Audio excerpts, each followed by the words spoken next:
Untamed is going to be untamed. It's going to be a little crazy. I want to talk to my people. I want to talk to my brothers and sisters. We can have grace and humility in how we interact with other people. Oh, hot dog, look at you. And nobody talked about what's really happening. And let's have conversations about what truth is.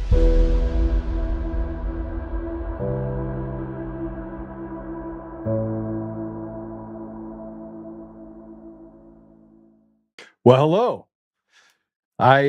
We have a show of all shows today for two reasons. One of which is we're talking about America, and we have this case coming up with Eric Coomer that's coming up in July. We have some affidavits that we'll talk about a little bit later related to Stephanie Lambert asking for access because we've subpoenaed the information from the case out of Washington, D.C., related to Eric Coomer, related to Dominion. But for the last 5 years, it has not been mainstream. It has not been mainstream. We haven't had Benny Johnson and we haven't had other people talking about the election fraud. They'll just say, hey, there's this overarching election fraud. But there was never a culmination of events, a consolidation that brought things together so collectively. You had Smartmatic and Dominion and all these different organizations that were supposedly doing a public good, mixed in with CISA, that were telling us that we have the safest, most secure elections in U.S. history. And they are still parroting the same words because they have to, knowing that they're caught. And there still are the naysayers. And Peter Boyles, who, by the way, is a radio legend. He's been doing this since Moby Dick was a minnow, back when Jesus was a baby. Poured up in Marconi. So he is in studio with me today. Yeah. And there's some significance to him being in studio. See, 6 years ago, if you would have asked Peter Boyles, hey, what do you think of Joe Oltmann? It probably would not have been favorable. And the other way around. And the other way around. Yeah, it was the other way around. But he had Dick Wadhams and a couple people on his show. And somebody called me and said, hey, you need to, Peter Boyles was talking about you. And I was like, okay, I'm going to call the station. So I did. And we had a reconciliation that happened. Only God can do that. And then that led to me being in studio for about 3 hours with Peter in studio. And we had a great conversation. It was so good we went to lunch. It was so good we went to lunch. Yeah. And we've been hanging out since. That's true. And but people would ask him, like, how is Joe? How is Joe? How is this guy Joe? Oh, man. Like, he's fine. But I want you to see this, and I want Peter to hear this as well. Because the dividing factor for us was the elections. And Peter's always been a show me the evidence. And there's so much evidence that we haven't had a chance to sit down and go through it yet. He's still a skeptic. But I think after seeing this is 12 minutes. Please hit the share button. This is super, super important. Pay attention to it. I went into the studio early just for this. So this is 12 minutes. This is the cut from Benny Johnson talking about Dominion and Coomer. Let's go and play it. In the single most thrilling development for law and justice in the Trump era, there was a raid of an election center in America.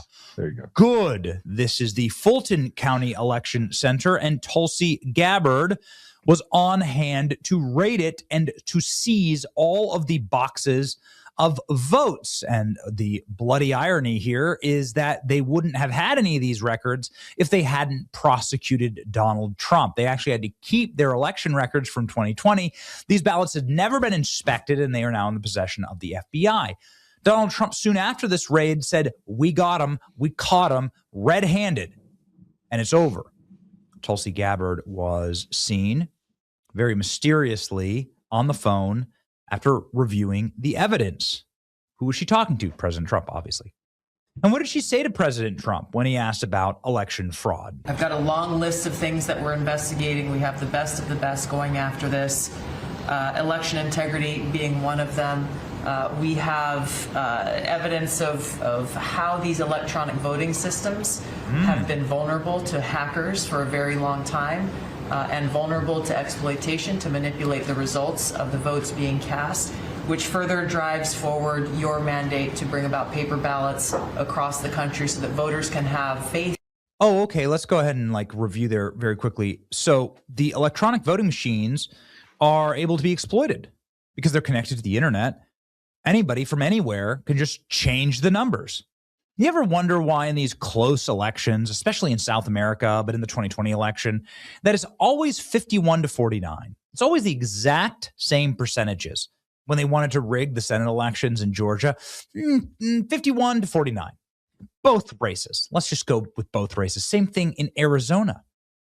Katie Hobbs running against Carrie Lake, 51 to 49. That's just what we're going to do.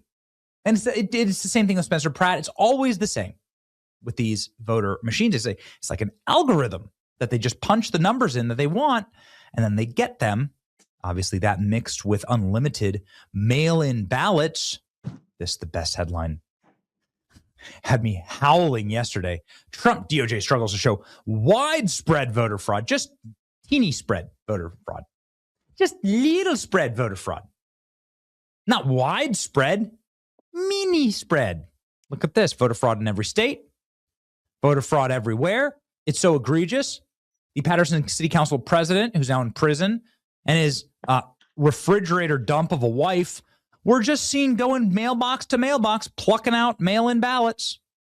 Yeah, it's like funny. MSNBC just telling you what it is, with right? This system. I mean, we've seen this now probably for about a decade out there. It's those votes that get tabulated after Election Day. They tend to be almost always are heavily Democratic. We've seen this. Why would that be? Why would the votes that get tabulated after Election Day be heavily Democratic? Well, I have video evidence of exactly why that would be. Here we have Hamtramck, Michigan. This is the only majority Muslim town in all of America. The place is a bit of a dump heap. And the reason why is that the moment that that foreign nationals got in control of the country, got in control of the city, municipality itself, it started being run like the third world hellholes that the foreigners were from. City Councilman Abu Musa on tape stuffing ballot boxes in the middle of the night, and then multiple other times he's sitting there stuffing ballots. He's caught on camera. Look at this. All they did for local news was just set up a camera across from the ballot box. And this dude's just shoving garbage bag full of ballots into the box. So anyway, the whole system's been rigged. It has been rigged. It's been proven to be rigged. Trump's doing his best to stop it. He wants to get rid of electronic voting, and he wants to get rid of vote-by-mail fraud, where he's shutting down the Postal Service's ability to deliver mail-in ballots to states that won't give the voter rolls to the federal government in order to check. So it's a felony to mail somebody a ballot who's a foreigner who'd be voting illegally in our country.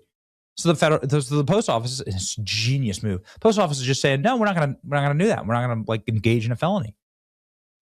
In continuance of a crime, you cannot use the U.S. Postal Service. Awesome. Something else big happened today. Whoo boy. Something we predicted about 6 months ago. You had to go back into the archives to find this one, where we said, we've been doing little phone calls with people about why the Maduro raid was so important.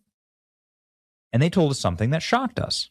They told us that the Maduro raid is important because Nicolas Maduro is going to sing like a canary because they nabbed his wife too, right? They nabbed him and his wife, and they're bringing her in for leverage.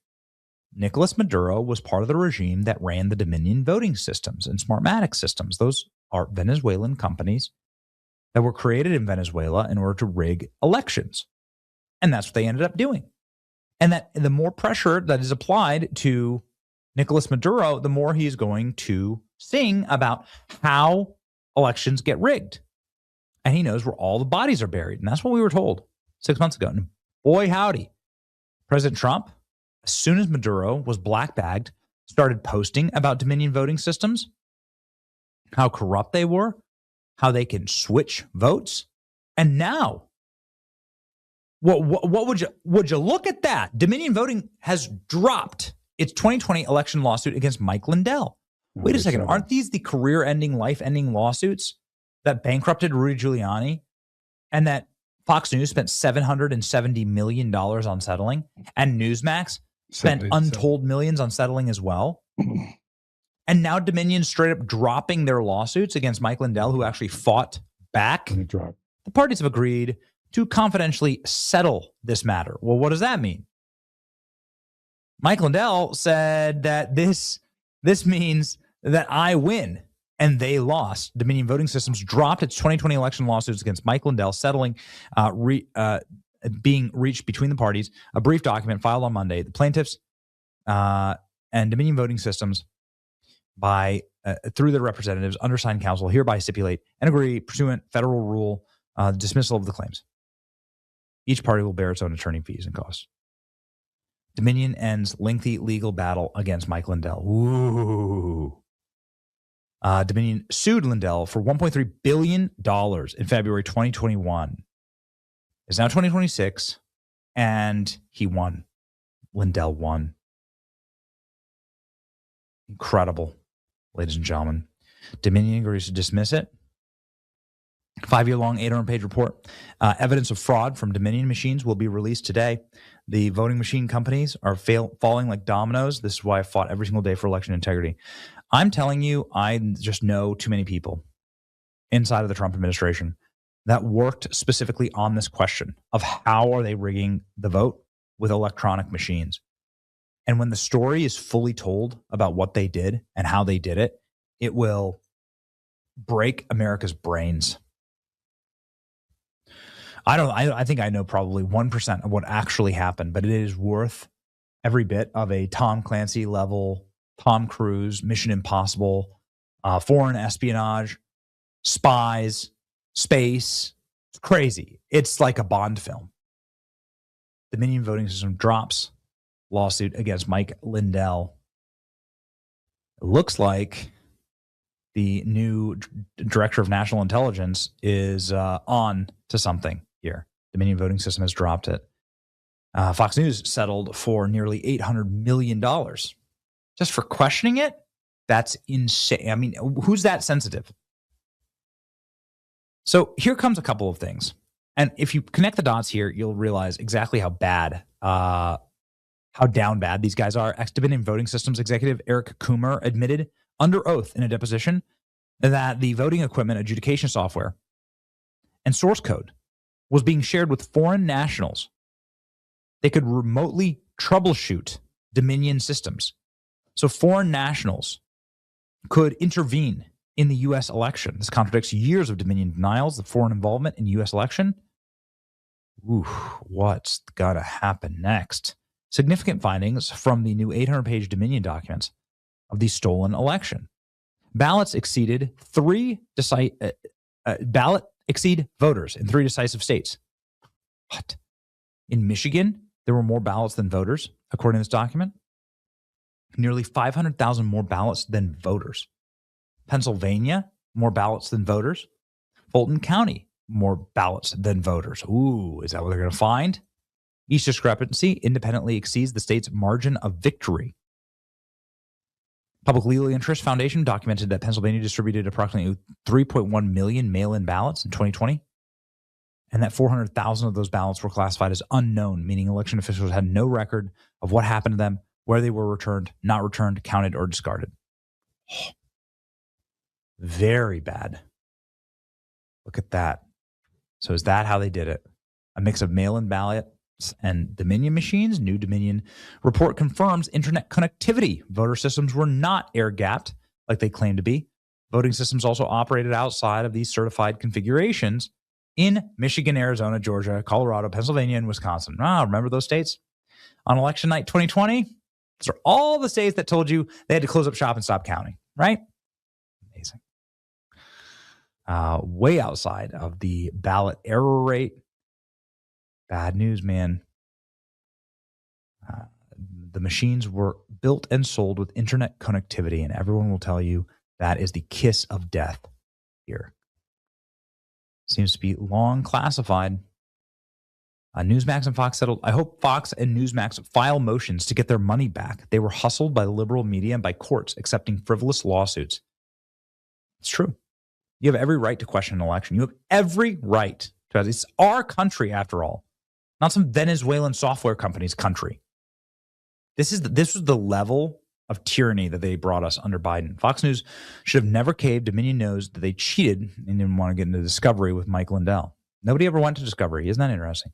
Give Rudy his money back. Give Lindell his money back. The 2020 election was rigged and stolen. They tried to silence. The biggest voice is calling it out. Huge development for election integrity. Mike Flynn's one of those people that knows the full story, man. There's a lot of evidence racking up. Is it Nicolas Maduro in federal custody that's causing them to like wipe their hands of this? Remember, Smartmatic was just sold, right? So these software companies are now selling for pennies on the dollar to Americans. Smartmatic was sold to a Republican activist out of Ohio. Very interesting times, ladies and gentlemen. We'll stay on this.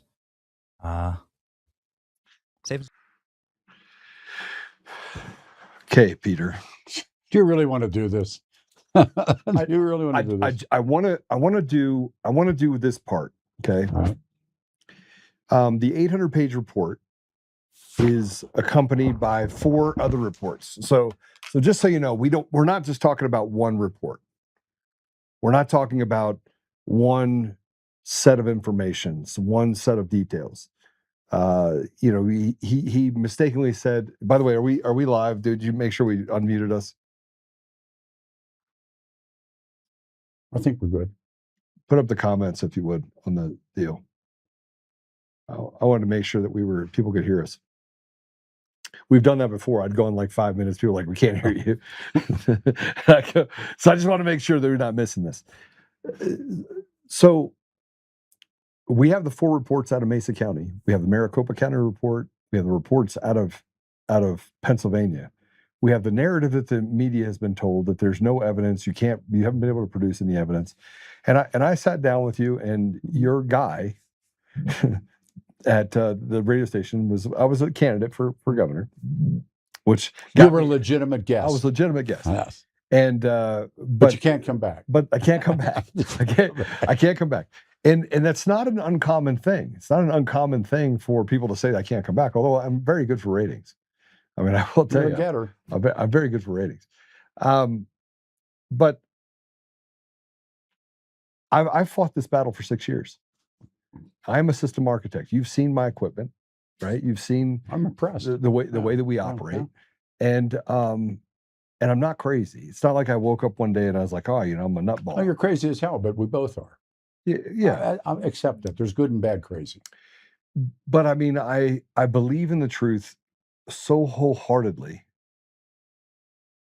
that, Benny Johnson was not a believer. I don't even know who that guy is. So Benny Johnson's got, 4 or 5 million people that follow him. He's never been canceled, right? So he's a part of whatever you want to call this world of influencers. Came out of nowhere. Right.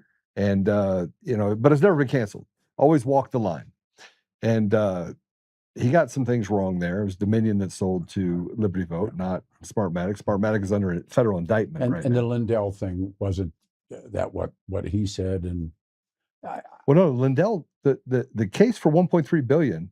Well, Lindell has no money. You can't get blood out of a rock. No. He does have money. He's got a company that's worth $300 million. You could say that he personally is net worth. He hasn't bought any radio time. He lived on Salem. Yeah. He hasn't I haven't played or listened to a Mike Lindell ad anywhere, television, cable, radio, newspapers, wherever. Lindell's gone silent. But I agree. And look, Mike Lindell owes me money, lots of money, like millions. See if you get that. I will. Something in one hand and that in the other, and see which one.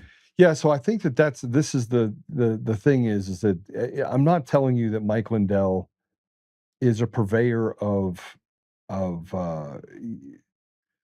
he was a talking head at the time, kept the conversation alive. He was not an expert in anything. No, he had those symposiums. Right. And they took Tina Peters to them. Right, the first one. And then they put up the reward. If you can prove me, the mathematician proved him dead flat wrong, came on a radio show, and Lindell never paid him. But hold on, he did not prove him dead wrong. And he actually won that case on appeal. He won the $5 million case on appeal. The guy took Lindell apart. And Lindell, Now, listen, I spent 3 years with Mike Lindell. There's not a whole lot you could tell me about Mike Lindell that I don't know. I never met Lindell. I spent 3 years literally intimately at 3 o'clock in the morning. We'd fly into one town, do something that had to go down there, collecting evidence, doing things in order to make sure that the message was put out there. So I know Mike better than I think 99% of the people out there, right? And frankly, Mike is in large part his own worst enemy at times, right? Because he doesn't his instincts are right that the election is stolen, but he doesn't know how to explain it because he's not an expert, right? I'm getting a bit already. People watching, sending me notes. What do they say? What notes? Go ahead. Just from a close personal friend. It's a close personal friend that doesn't believe that the election. No, it has nothing to do with this. It says the show looks good. Yeah, I mean, look. My problem, Peter, is that we wasted 5 years that we could have had a beautiful relationship with. It's probably the better that we came here. Things happen on God's time or when they're supposed to happen. But look, the whole what you just played was predicated on him saying words like believe and should and could.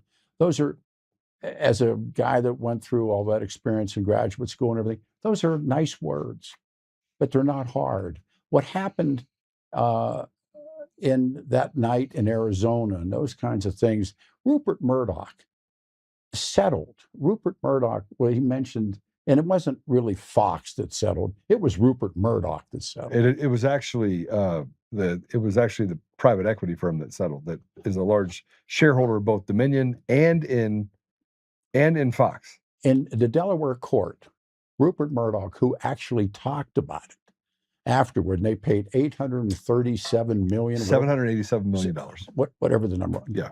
So they were afraid to allow the suers into their email, and we have, I guess there's evidence that they were telling their own people to lie because his ratings had gone to hell, and Newsmax's ratings went over the moon, and Murdoch lost his shirt, and he at one time and Donald Trump were very, very tight, and that was a falling out night, the night that they called Arizona, and they had that guy fired, and they brought him back and said, "Hey, we're sorry we fired you."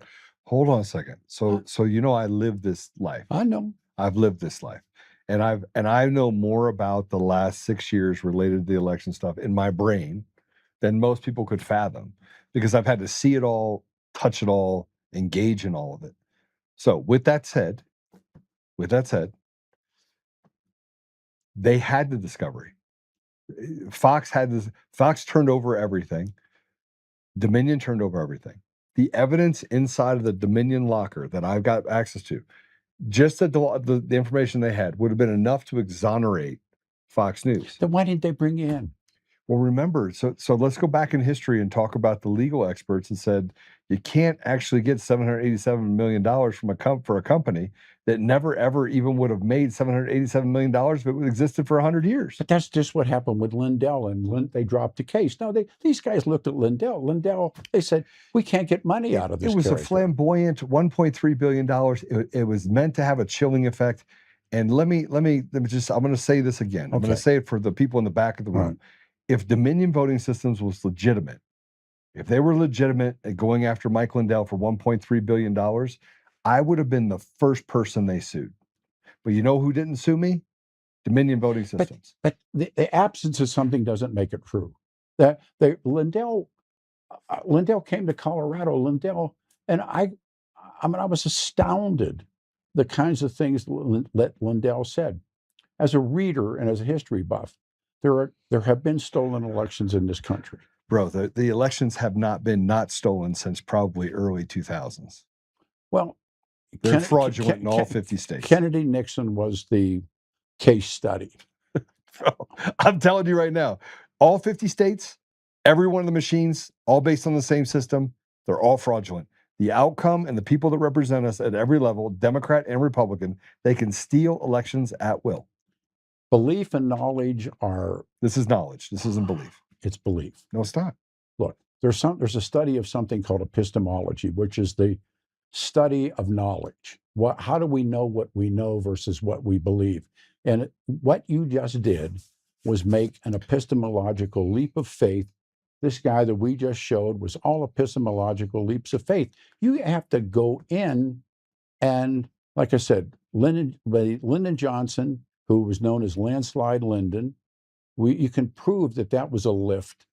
Richard Nixon was a lift, that Jack Kennedy stole the election from Richard Nixon, or at least came close.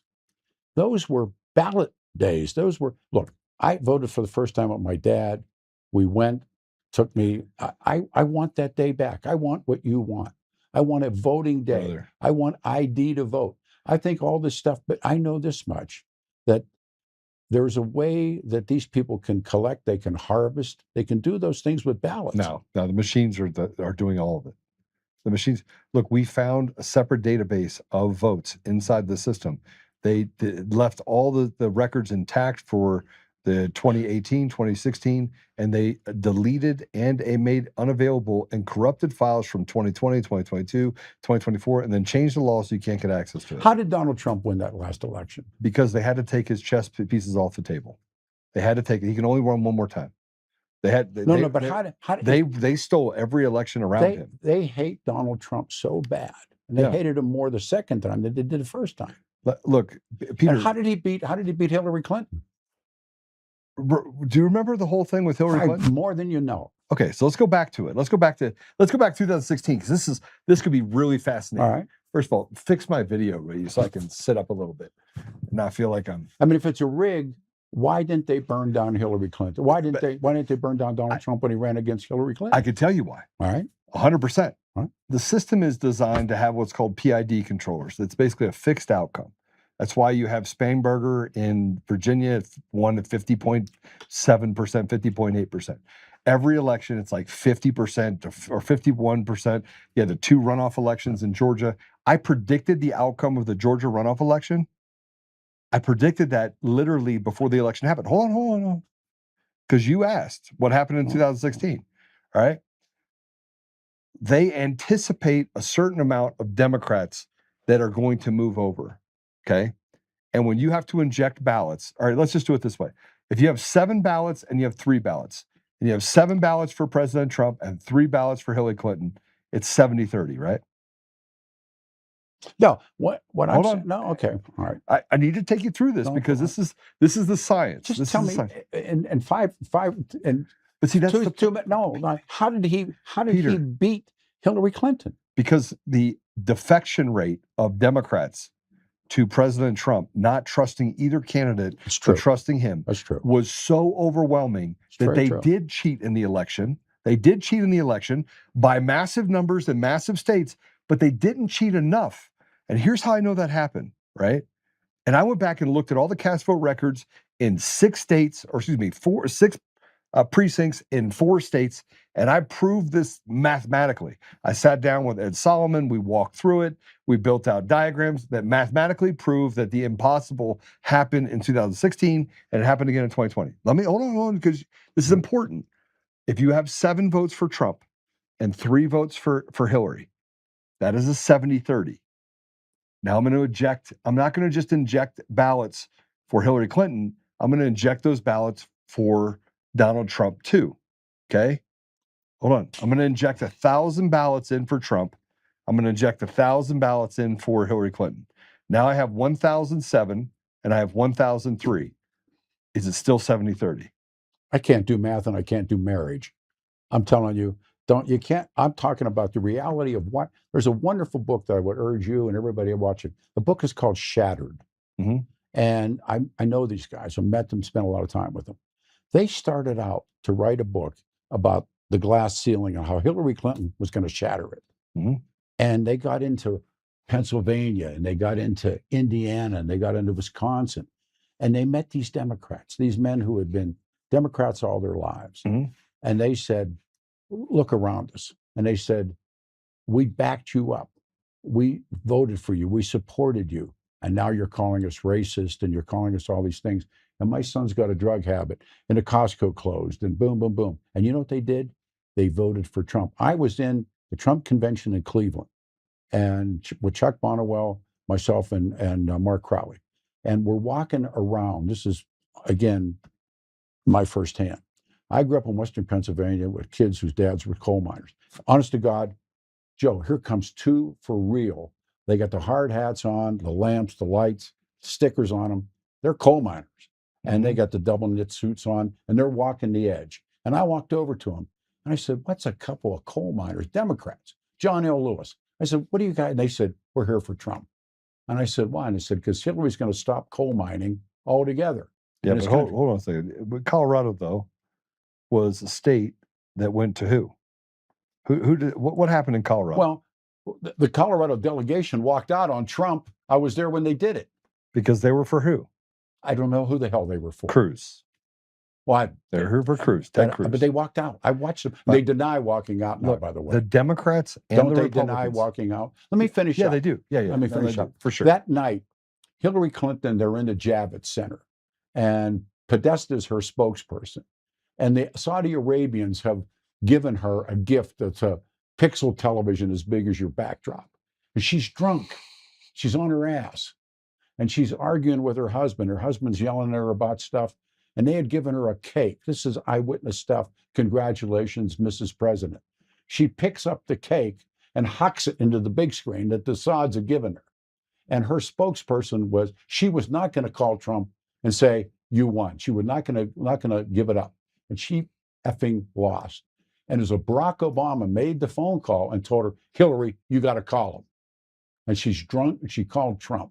And Podesta walks out, and this is given about voting. Podesta goes out on the stage. Remember, they were all wearing the pussy hats and the next day and all that kind of stuff.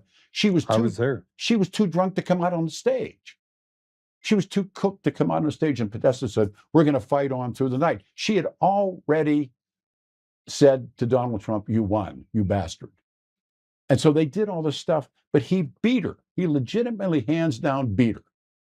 For whatever, they didn't steal it. He beat her, fair and square. No, you listen to me. You cannot tell me that, and this is where we sit, we will differ. I knew President Trump was going to win in 2016. I knew he was going to win. I didn't think he was going to win. You're sitting in the middle of a data room. I mean, this is a data company, right? And I bet on President Trump $8,000. I made 30 grand on that deal. And I showed up at the headquarters for the GOP. It was at the Hilton. It was the Hilton and on Orchard, right? And I show up and I'm high-fiving everyone, and I'm like, Trump's going to win. At the time that I walked in at 5:00 in the afternoon, nothing was closed yet, no polls. Every poll had Hillary Clinton winning at 99%. Absolutely. He had a 1% chance of winning. And I told everyone there, President Trump is going to be the president of the United States. Did the Republicans steal it that night? What do you mean the Republicans? If the Dems didn't steal it, who stole it? Or was it just Donald Trump got beat? This is a lack of knowledge on how the systems work. This is a lack of knowledge. Look, you're not the only one that lacks this knowledge. And the bad part is that you don't want to believe that the elections are stolen. And frankly, they've put up all these things, barriers to say, well, 60 courts turned them down there. And Murdoch did this. You used the magic word, believe. I didn't. Hold on a second. Because I'm a fact finder. I'm not a belief person. I'm not a pixie dust and fairy dust person. But Joe, you just used the belief word. Believe. You believe. No, you believe the elections are not. You use factual data that they put in front of you, supposedly, and they say, well, 60 courts have adjudicated and said there's nothing here. There's no there. You have CISA that says safest, most secure election in U.S. history. You have Chad Wolf that goes down to the DHS director that, by the way, wasn't put in there in the right way, but he's DHS director down in Georgia. You have the Secretary of State at the time. I don't like these people. I don't care about them. But my point is this. The bona fides are out there. The bona fides, the data is out there that shows not 1%, not 3%, not 5%. I can go back in the bona fides, in the facts, the artifacts of these elections, and I can show you that they can at will steal any election they want. And they did not anticipate the mass defection that they had They had it. and people from Democrats. And so they tried to cheat, and they injected 10 million ballots or 15 million ballots. And they did this whole thing because you can see it inside of the landing for the elections in all these states, but they didn't put enough in. Let's quantum They go didn't put ahead. enough in. Why is the face of the Democratic Party today is the mayor? You and I have talked about this. He's the mayor of New York City. Mamdani, The party, the Democratic Party, is the most stolen election so far this year. against Como. But you look at it, there's no appetite for communism in New York City. Like my family is there. My friends are there. Like I have data. The amount of data that I have just in New York, I can tell you the subsect. And if what I'm saying is wrong, Peter, if what I'm saying is wrong, why does every social platform have a minimum of 40% of every single person that's out there is a bot? I don't real. I don't know social platforms from a hole in the head, but I do know what happened in New York. Yeah. There's no appetite for it. Well, a SWP Trotskyist, foreign-born Muslim, on the day that Dick Cheney dies, becomes the mayor. Wall Street. I mean, we look. All these socialists are winning these primaries. There's some. Look, you and I find enormous agreement on a lot of things. But what did Jefferson Airplane say? Wasn't Jefferson Airplane, but somebody said something's happening here. Listen to me. You don't try to kill someone who's lying. You try to kill someone that's telling the truth. You don't try to cut the tongue out of the man that is lying. You cut the tongue out of the man that's telling the truth. Listen. They came to my house. They tried to do harm to my wife and children. You know what happened to me? I do. And I apologize to you because I felt like, you had nothing to do with it. But I felt like I knew what that felt like. And the idea of someone coming after you, I found mortifying. I found it objectionably, absolutely disgusting. My best friend was murdered. I know. And I mean, what happened to me for simply saying no? I mean, that's the world that we live in, boss. But I think that you have talents and you have abilities and you have an immense amount of knowledge. And there are guys like me that have put it all on the line, and it's not for ad clicks. And it's not, I put it all on the line because I don't believe the elections are stolen. I know 1,000% that in all 50 states, the elections at will are stolen from the county commissioner. It is enormous, which is why you need a system that requires one person on the line, and it's not for ad clicks. And it's not, I put it all on the line because I don't believe the elections are stolen. I know 1,000% that in all 50 states, the elections at will are stolen from the county commissioner. It is enormous, which is why you need a system that requires one person. I'm on your side. One person. I'm on your side. Yeah. Go back to the first time I ever voted. The old man, we went to William McKinley School. And I told you the story. I'm coming out of the mill, and my shop steward, Lou Alio, snapping it and going, "Here's who your union endorses." Yeah. And when we went to vote, me and the old man, the union guys with the sandwich boards on it, they were 100 yards from the polls. And I didn't know there was a Republican Party. Well, and you could, they call it buying lunch in Chicago. Yeah. They'd buy you lunch, hand you $50, hand them the ballot. That's why they closed the bars on election day, because of the Irish. Right. Look, the system has been, but it is, what did Winston Churchill talk about? It's the worst system, but it's the best there is. Look, who knows what the outcome would have been? What happened to Baby Bush in the Supreme Court when he was down to nut cutting time on the ranch? And I think the court that was his dad's guys, I think they gave him the election. I honestly got to believe that. I believe the Supreme Court handed W, which was unbelievable, handed him the presidency. I do believe it. Look, we have the hanging Chad problem. Oh no, I remember all that. Yeah, right. Sure. So they gave it to him. 1,000%. Yeah, and I agree with you. I agree with you. But the elections in large part have been manipulated in scale and in certain areas. Right.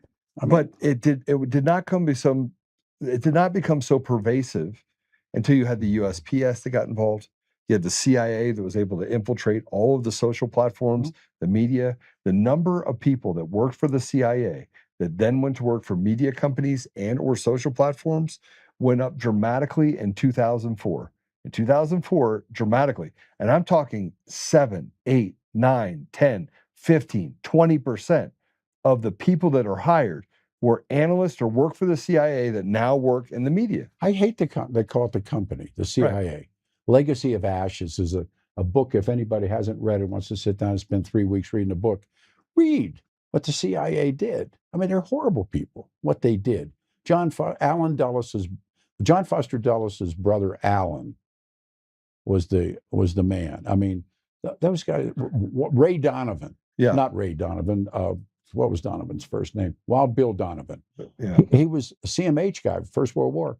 You know, Harry Truman's biggest regret when he left office, he said, I created that, the CIA. Yeah. It was his biggest regret. Well, it's out of control because right now there is no head to the snake. You can't tell where it is. They came into America. It's funded by so many different organizations, USAID, all these other things. Boss, I don't argue any of that. But so that's where I get, Peter, that's what I get to when I say, listen, there's no part. I had this conversation with George Brockler, right? And I was like, I sent him a thing last night. I was like, George, you were wrong about me. Like, this is the guy in 2018 that ran for Attorney General. Oh, yeah. Right? He was up by 7 points, 8 points. I know why he got beat. He got beat because it was fraudulent election. No, here's what he did. He red flagged. He went for red flagging. No, that didn't happen until. Hold on a second. No, that did not happen then. It was deep in the middle of that happening in 2018. It did not happen until 2019, right before the 2020 election. When he came out in favor of red flag, I brokered a meeting between him and Dudley Brown. You know Dudley Brown? I do. Yeah. Rocky Mountain Gun Owners. Cleanliness is Dudleyness. Yeah. Dudley's my boy. I love him. Yeah, he's a good dude. We sat down at Centennial Gun Shop, all of us in the back, and I said, make a peace. And Dudley is hard. I love Dudley. Dudley's hard. I love George. Yeah. So I'll tell you a story. And I've never told it publicly.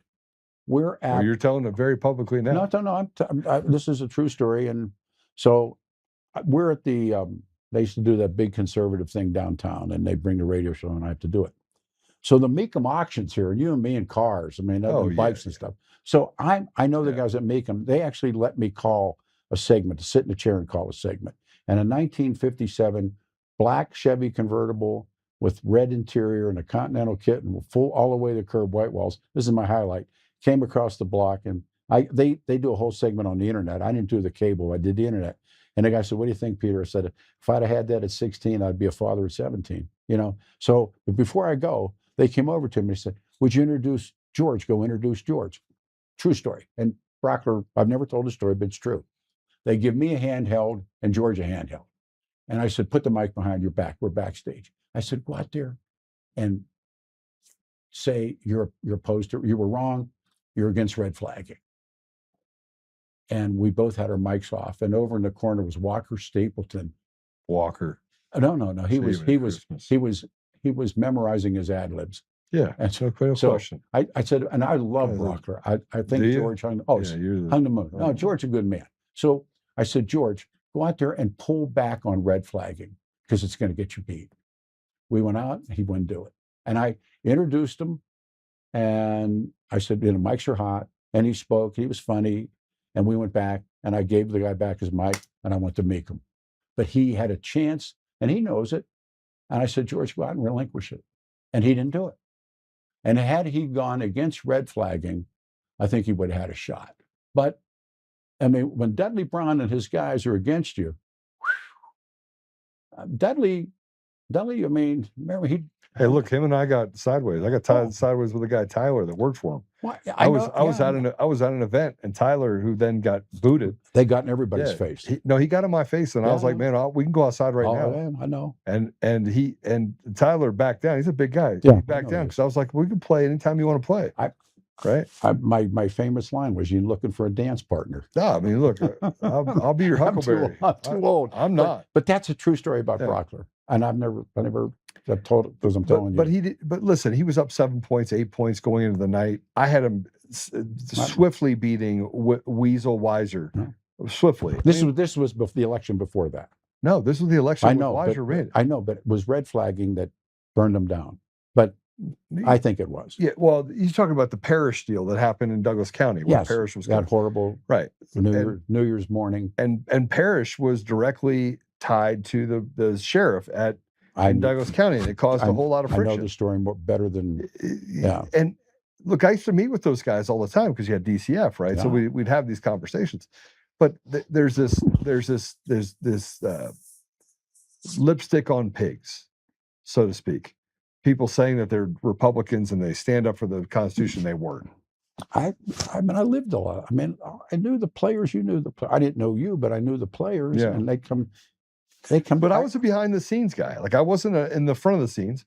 I was a guy that literally just did data. I built models. I did all this stuff, and I stayed away from the fray, right? Until 2020. So it's time. Until they came for the businesses and they burned our communities to the ground. They did. And they lied and they used the same thing I saw. COVID and all the stuff that we Right. lived. No, I agree with you. I mean, you and I aren't that far apart on probably 97 or 98% of stuff. We're not that far apart.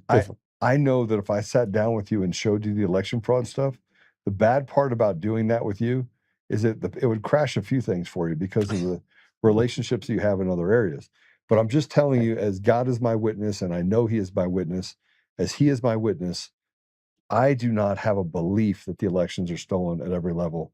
I have a deep knowledge of the entire system.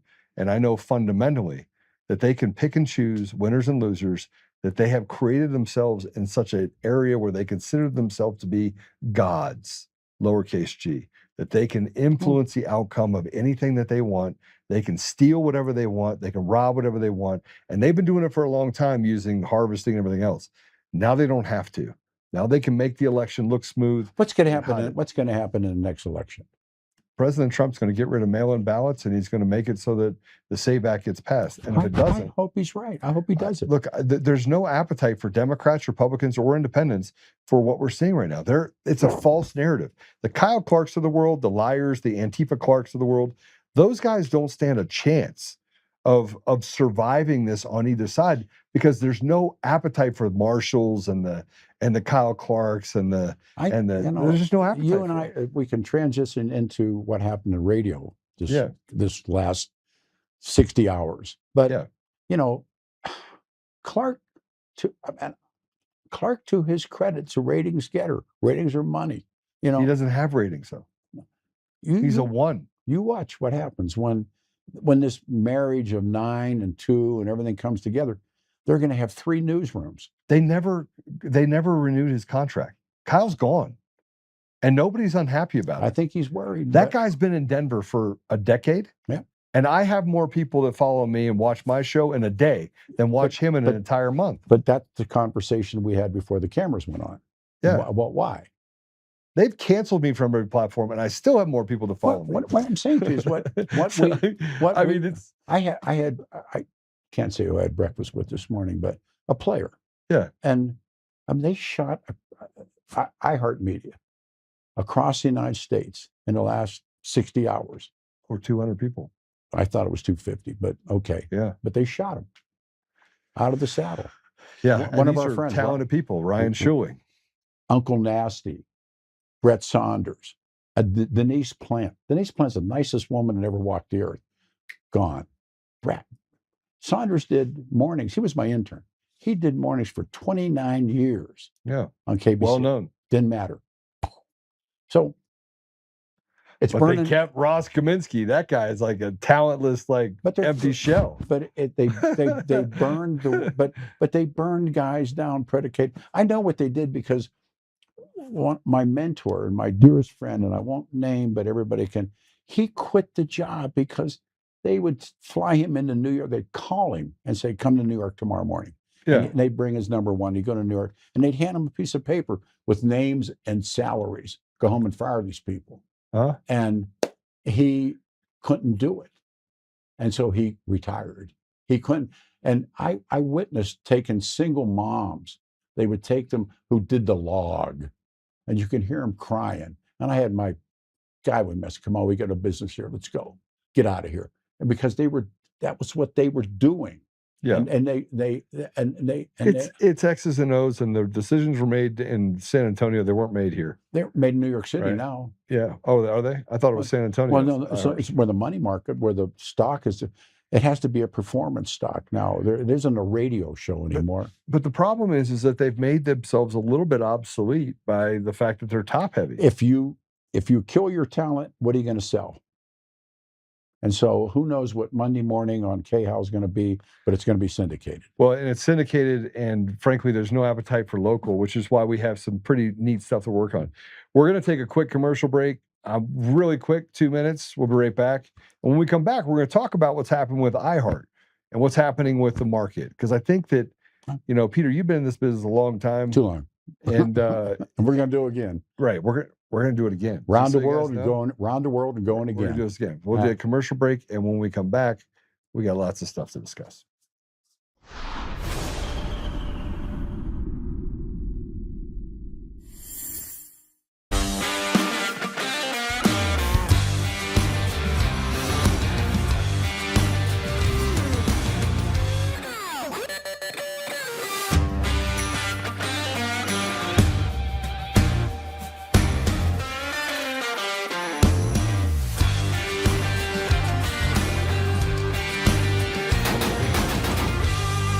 Come join the DCF family today, where we keep the range hot and the deals hotter. Oh, hi. I almost didn't see you there. Welcome to DCF Buns, where you can find the freshest buns in town, if I do say so myself. Oh, our master bakers teach class every week. So whether you're new to baking or trying to improve your culinary skills, we got you covered. And we can help you bake the cake of your dreams. We'll even clean your cake if you want. And if you don't want to bake anything yourself, we have loads of fresh buns available in a variety of shapes and sizes. Check us out at dcfbuns.com to learn more. DCF Buns, we keep the buns hot and the deals hotter. Buns.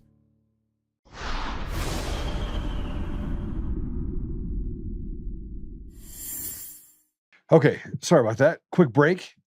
So Peter, iHeartRadio, the largest syndicate. You have Bonneville, you have Salem. Salem just sold. Yep. So Salem is now off the table. That was more of an asset. They're still flying under the title of Salem for the moment. Yeah, for the moment. But private equity came in basically and wiped them out, right? Or bought them. Bought them. I say wiped them out because it's going to take out some of their debt, because some of the debt wasn't purchased in this purchase. So it's going to change things.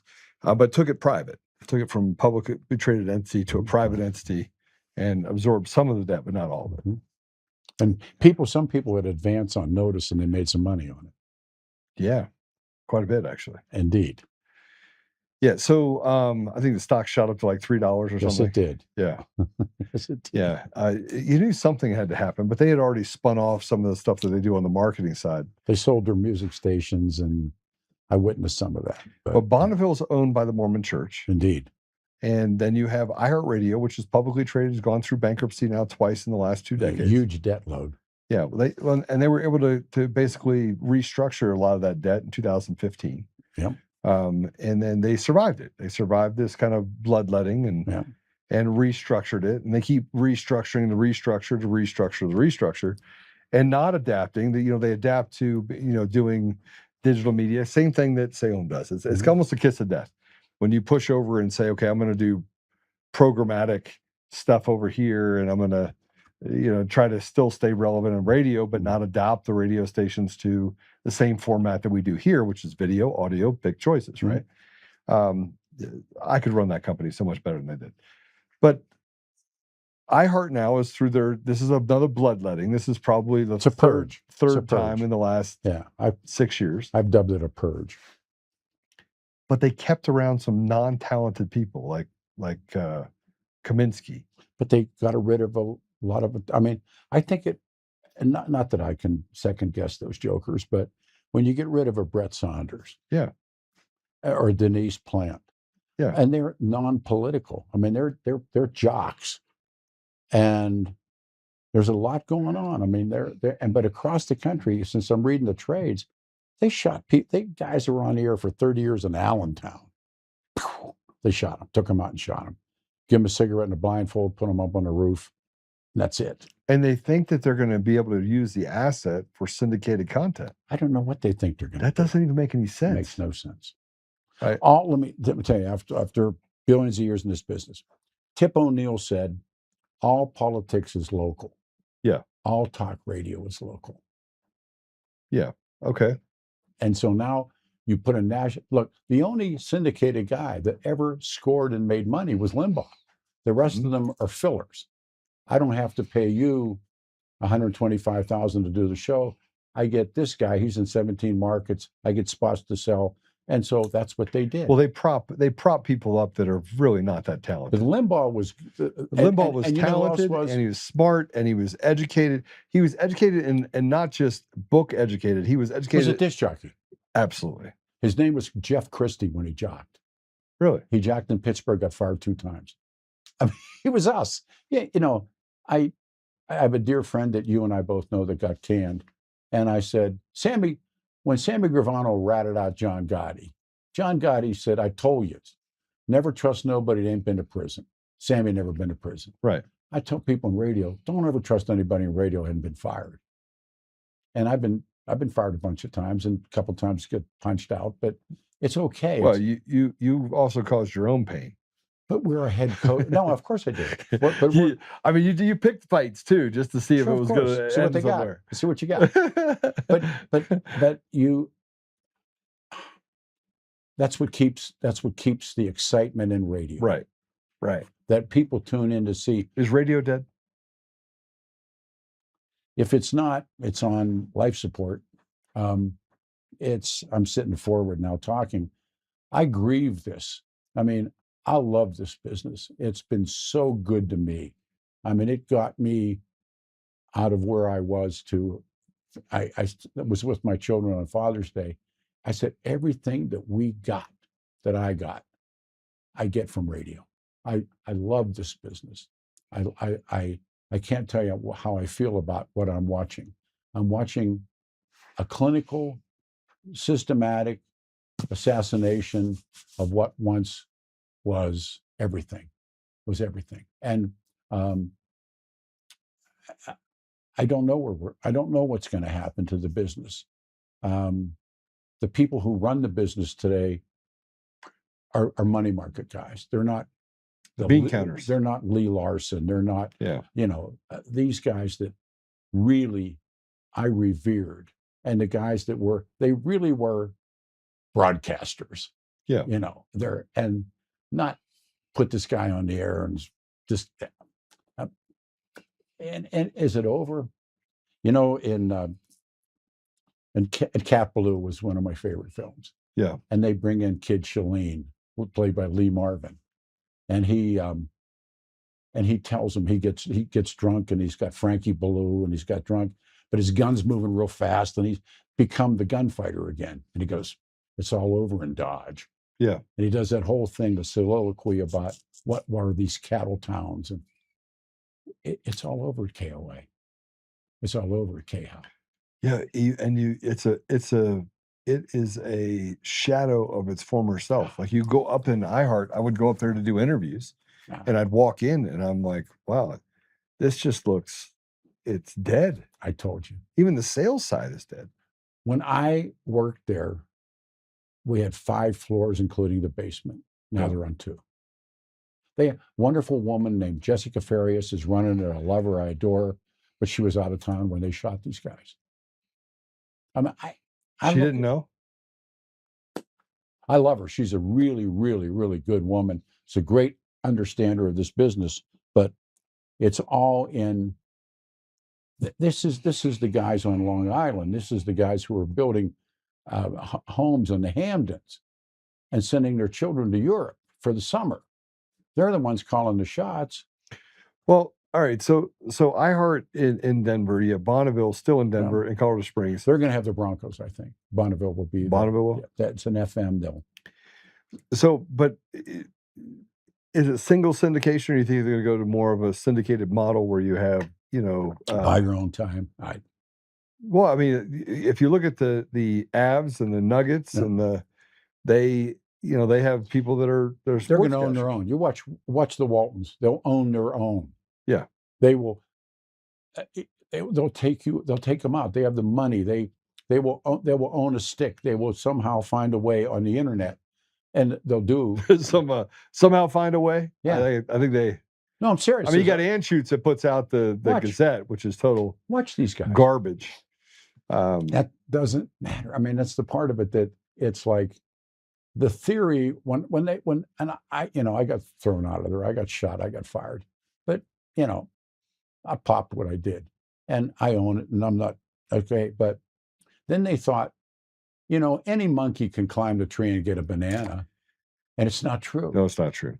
No, it's not true. So an empty shell is still an empty shell is an empty shell. Absolutely. I mean, I don't have. But Ryan Schuling had one of the.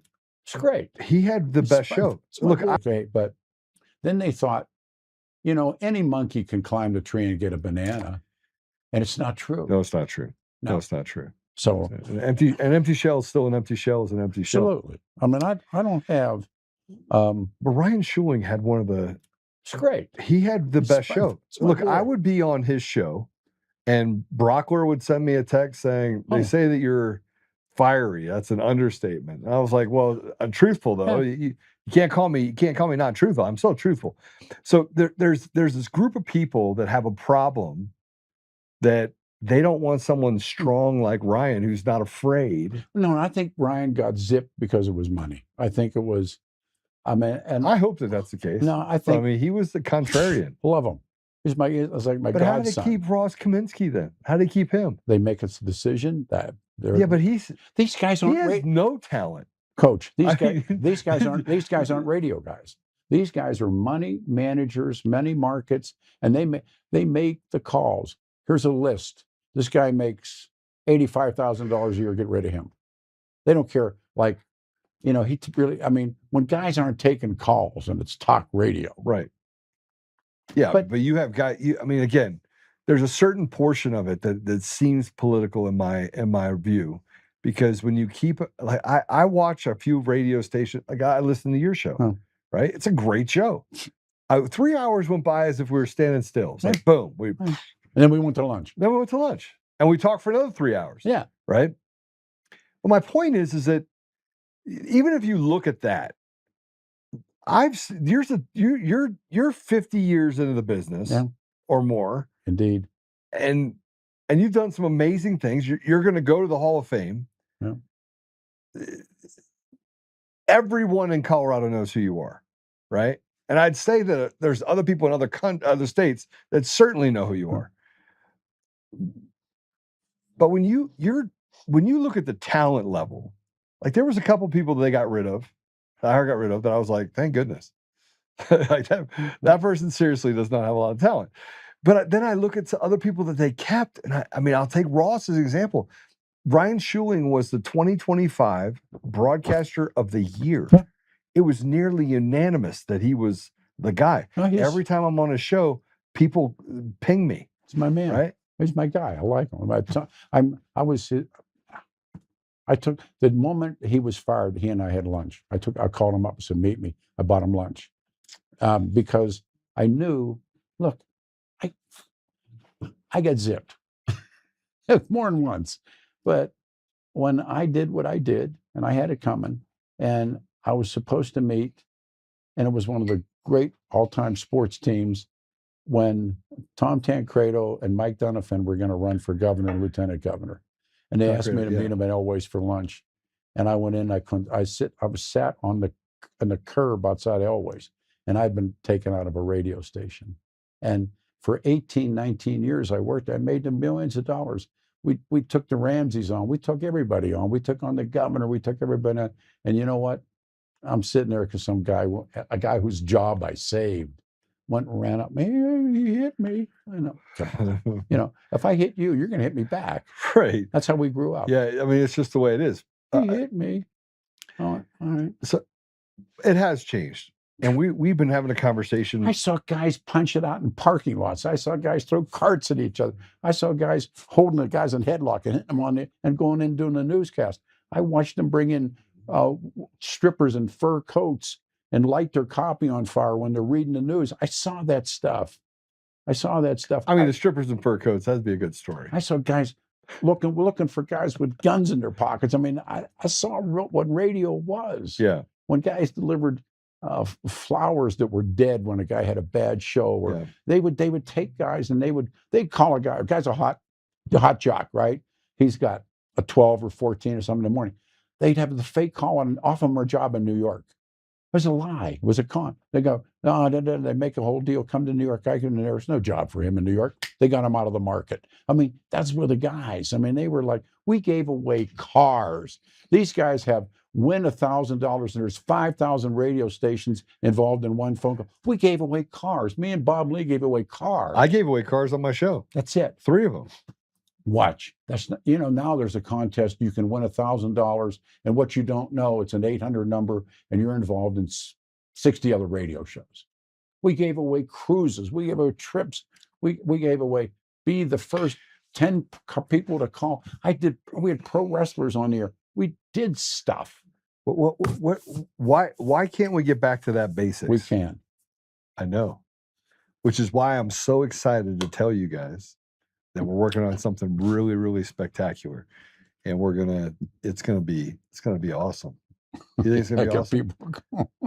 It's gonna be awesome. Yeah. Oh. So iHeart. I mean, I want to just. But it isn't just iHeart. It's a whole thing. It's a whole thing. Right?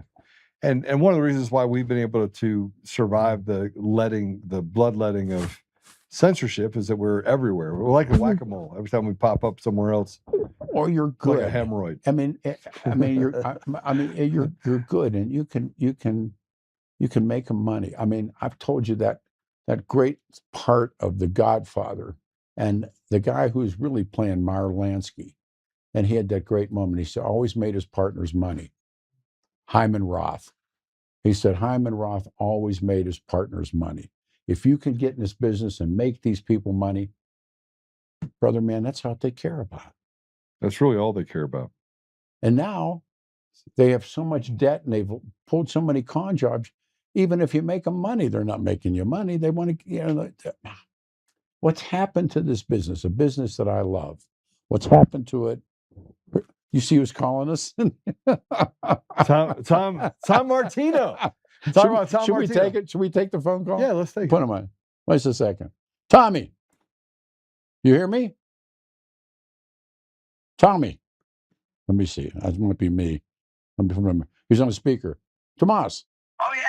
Yeah, what's happening? Well, you're live on the air with Joe and I.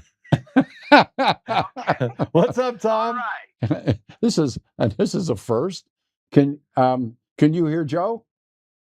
Yeah, I can. Absolutely. Are you at his studio? We're doing a live shot right now. Ladies and gentlemen, if you don't know who this is, he is everybody the troubleshooter. I always call him the troublemaker. He was I'll be your Huckleberry. He knew how to fight. Last Friday night we had dinner together, he and I, and we had this conversation. Yes. We're live and we're doing this conversation, and I don't want to get you jammed up, brother, because we were talking about what happened in radio. Yes. What do you think happened? 60. Here's what I think. All right. I think people are panicking right now. The people who bought for too much now realize the properties are worth less, and they have a turning point. Either they reinvest and believe in the spoken word, which is, by the way, more popular now than ever before. But if they don't believe in it and invest in it, it's going to be a spiral downward. Yeah. You got to either make a commitment and go for it, or give up the ghost. We talked about this, and how can you fire your best guys and then turn around and try and sell?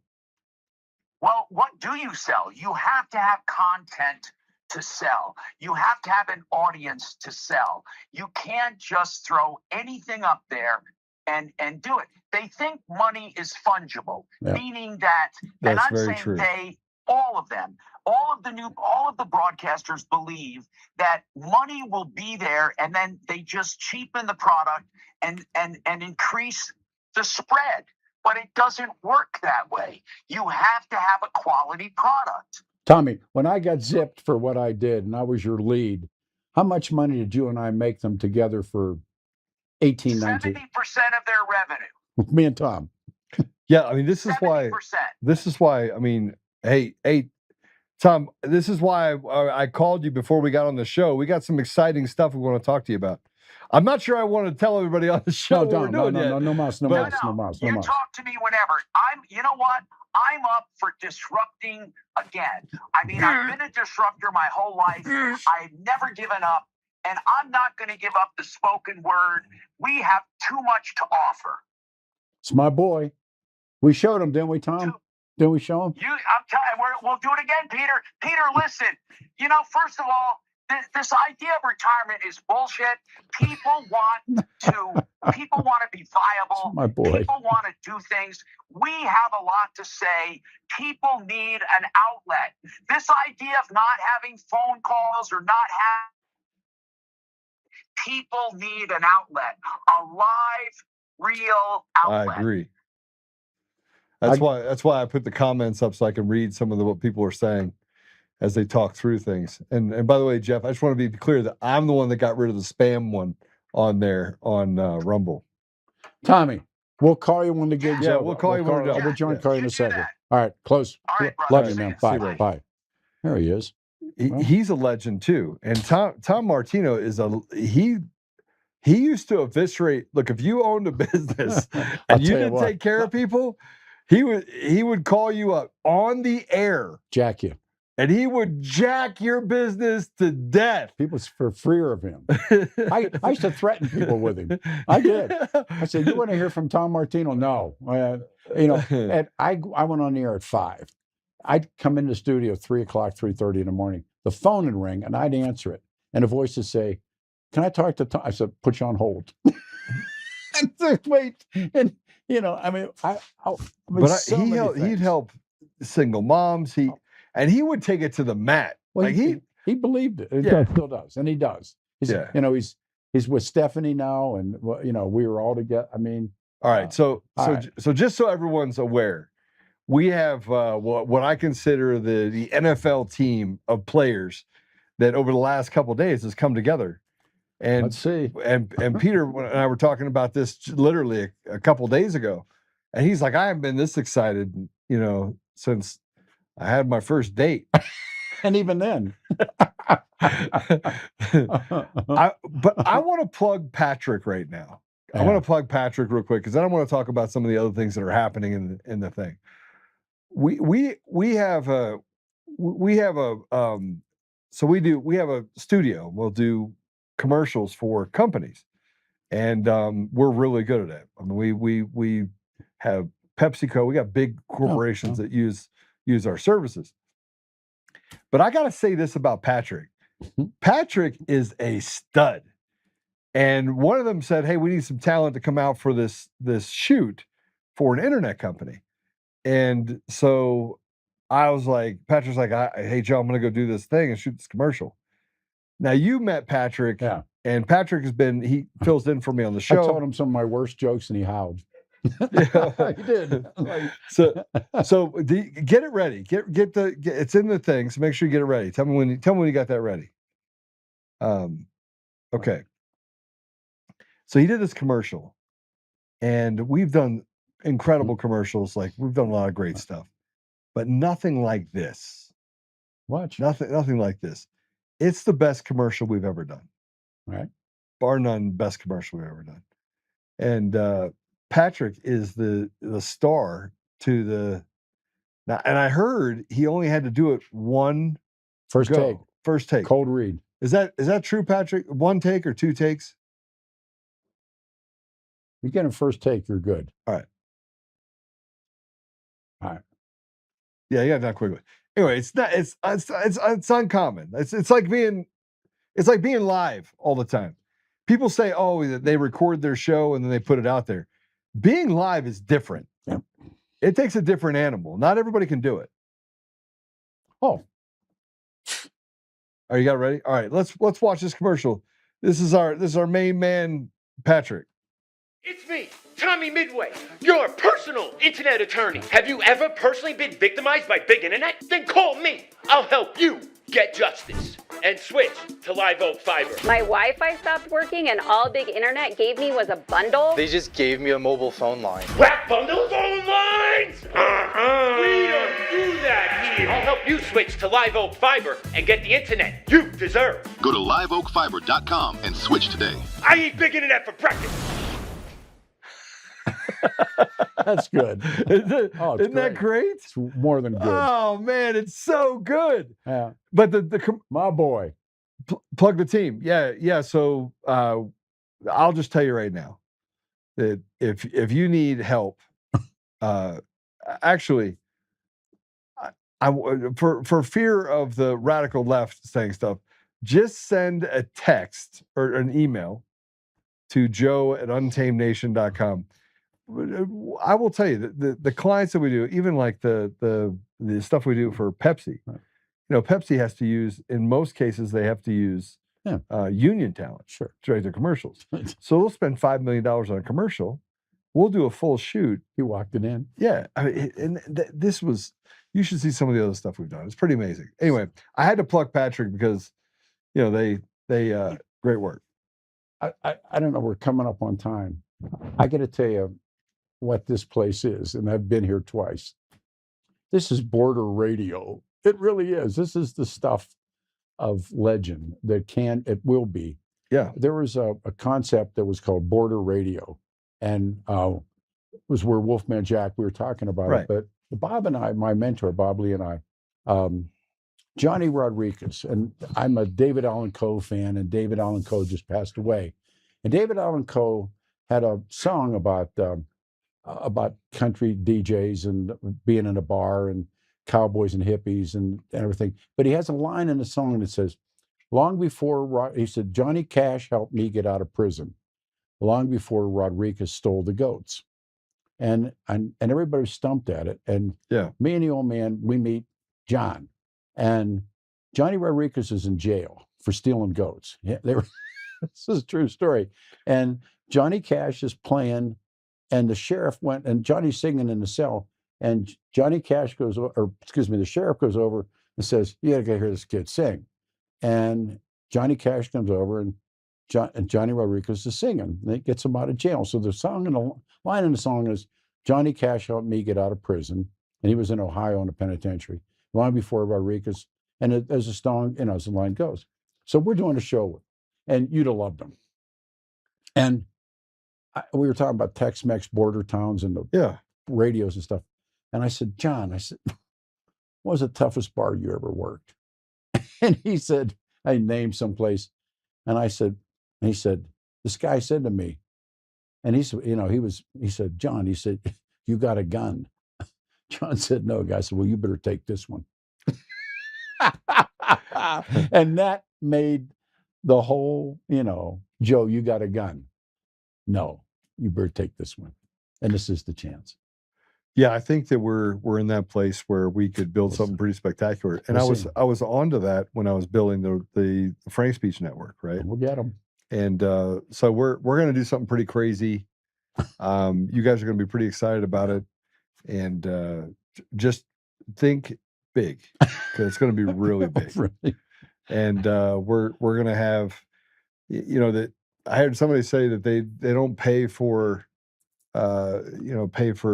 subscriptions. Watch. I don't actually want them to be a subscription. I want it to be a mixture of advertising. Imagine if you got all your sports, everything in one place. It's going to be great. Final story, and then I got a friend calling me, and Mother Nature calls.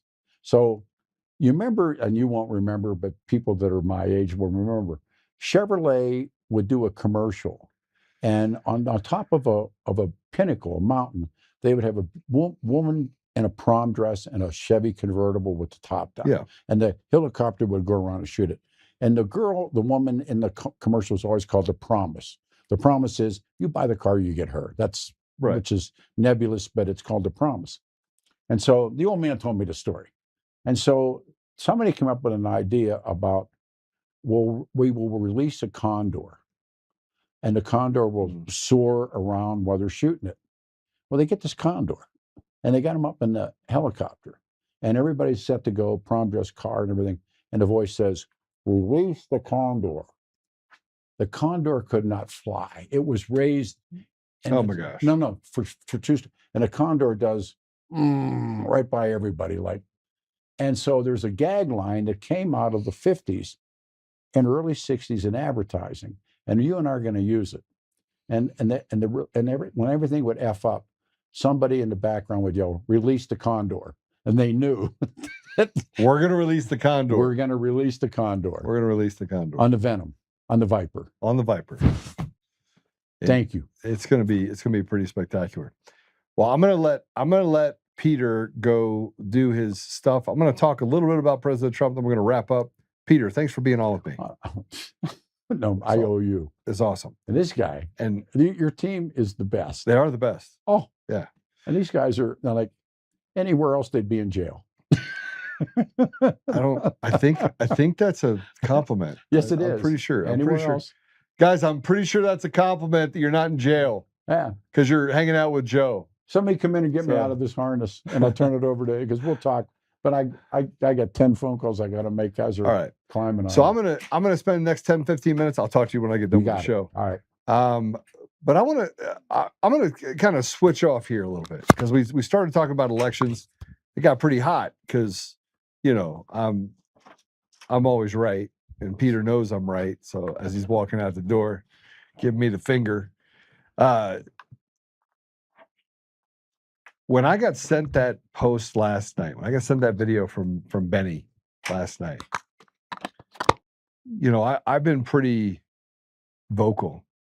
And so last night I was with Laura Loomer, excuse me. I was with Laura Logan. I apologize, Laura. I did not mean to even associate you with Laura Loomer. I apologize.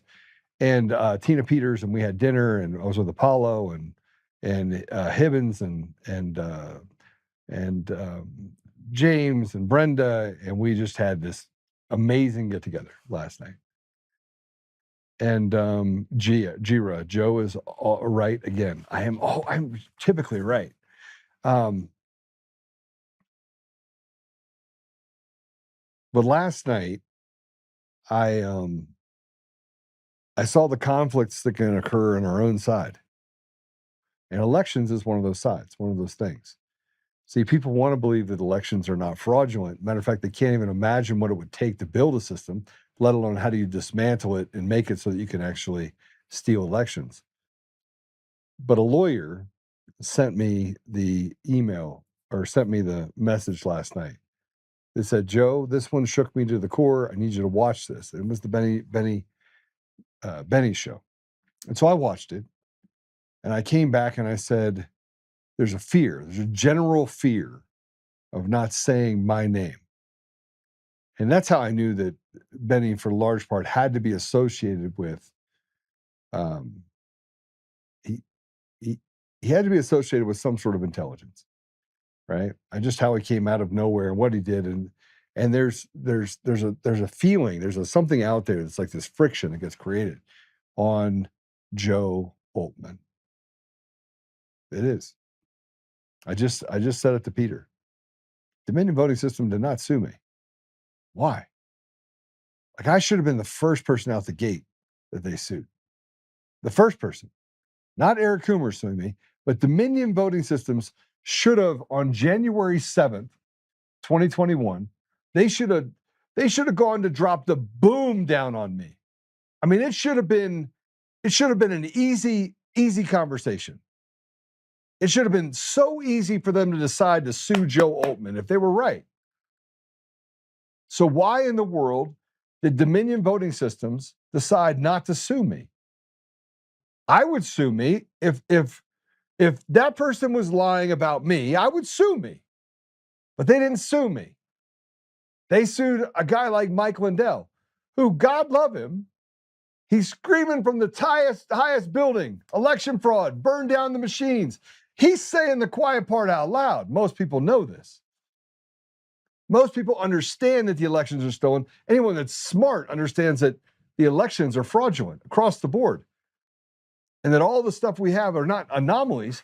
They're built to actually do the things that they do. But they went after Mike Lindell. They went after Patrick Byrne, and Patrick Byrne's a smart guy. He built a network called Overstock. He was a CEO of Overstock.com. Accomplished business guy. Took it public. It was, I think, eBay before eBay. He did great things. He accomplished a great deal of things. They sued Patrick Byrne. Patrick Byrne asked for it. Now, I didn't particularly ask for it, but I was prepared for it. When Dominion sued Fox News, I don't know if you remember this, but Fox News sent me a subpoena. We talked about it on the show. They sent me a subpoena, and they're like, "Okay, we sent you a subpoena. We need what information you have." I pick up the phone. I call the lawyers. They don't call me back. They didn't call me back once, or they called me and then I had to call them over and over and over again. I was like, "Listen, there's some stuff you should know. Give me access to all of your discovery, and I'll build you a blueprint. I'll literally show you what pathway to take." I testified at Mike Lindell's trial for 2 days straight. I have sat through more depositions related to Eric Coomer, Dominion voting systems, or anything that happened to this than any other single person. I have never pleaded the fifth. I just said I would not give up the Antifa kid, which he finally told me what his name was and said, "Oh, by the way, it's a pseudonym for a guy that was a civil rights leader back in the 1800s. I found that. I was like, "Well, you could have saved me $160,000. I would have said that was his name and saved myself $160,000 in fines had I not made the commitment that I would never, ever, ever, ever, ever mention his name, and I would protect him as a source. I did the same thing for who gave me access to Social Post. But then it didn't stop Eric Coomer from creating this and his lawyers from creating this story. And first it was, well, how did you make this deal with the thing at the top with Google? And I was like, well, use the Wayback Machine, right? Because I was asked to. This is a request by lawyers. Hey, I need you to the doodle at the very top of the Google about Eric Coomer and the fact that they deleted it. As a matter of fact, you could go back and do the same thing. You would get a different result because they wiped the internet of Eric Coomer. But even when Benny Johnson was up there, and even when he was talking, he wouldn't mention my name. Got all the way down to it, and he stopped. Clay Clark got sued because of me. The America Project got sued because of me. Patrick Byrne got sued because of me. The Gateway Pundit, OAN, Chanel Rion, all of these people. Now all of these people gave me a voice. They let me speak. 2 days I sat on the trial for Mike Lindell. And had I not sat on that trial for Mike Lindell for those 2 days, Mike Lindell would have been staring down the barrel of a $30, $40, $50, $100 million deal. Why? Because the jury found that A, I was credible, and 2, I was non-defamatory. Now, you fast forward to the case with Coomer, he has some massive holes to overcome because he then went and did other depositions that counteracted themselves. And then a deposition of Eric Coomer in a grand jury down in Georgia then became available that showed that he lied even further. I remember, this is the guy that ran into a building, wrote about raping his wife, peeing on her, making her bark like a dog. This is the guy that talks about being a radical leftist that laughed about the fact that an election building in Mongolia was burned to the ground just 2 years prior to him being there. Both of times he was there. This is a guy who went to Serbia and talked about Serbians having access to it, and that had a vast amount of information in the Patrick Byrne v. Dominion case that implicates Coomer in crimes committed. And we haven't even started talking about the system itself. And nobody would have gotten to Eric Coomer had he not been stupid and gotten on an Antifa call and bragged the way only Eric Coomer could brag. That's it. That's how it all started. And that you have a guy that's a system architect, me, who runs a successful business, never taken a dollar outside capital, was set to sell his company, was doing great things.